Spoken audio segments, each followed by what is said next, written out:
How did Jewish baby naming traditions begin? Have you ever wondered how the beautiful tradition of baby naming in Jewish culture came to be? This practice has roots that stretch back to biblical times and has evolved over the centuries.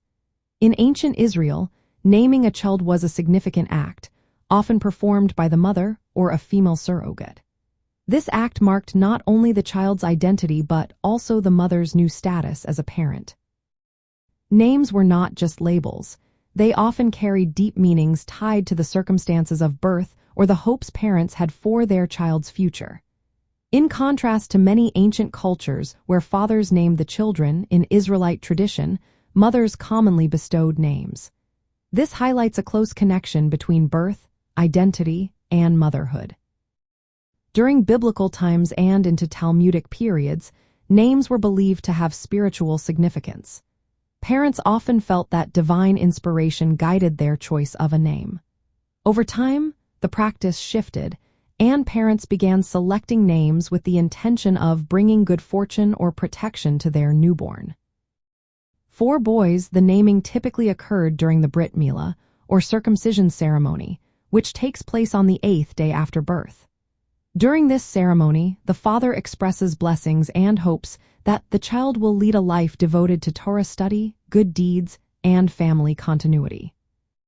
In Jewish tradition, names are often chosen to honor relatives, particularly deceased ones in Ashkenazic communities.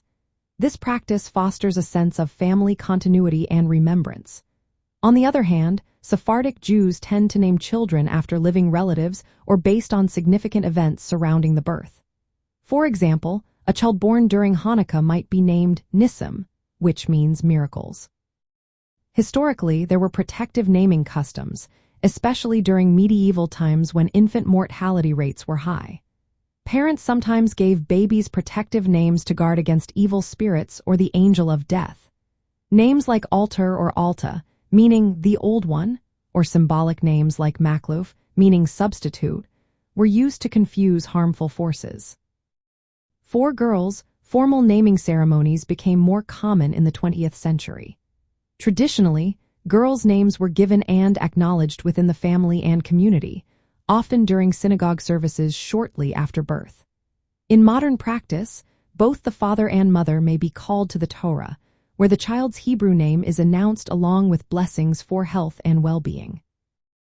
Today, Jewish baby naming ceremonies are joyous occasions that involve family and community. The chosen Hebrew name is explained, and blessings are recited, connecting the child to Jewish heritage, faith, and community life. This ceremony emphasizes hopes for a meaningful, ethical, and spiritually rich life. Understanding these traditions helps parents appreciate the cultural and spiritual significance of naming. It guides them in choosing meaningful names that honor family history, Jewish values, and hopes for their child's future. The ceremony itself is a warm welcome into the covenant of the Jewish people, celebrating new life within the community.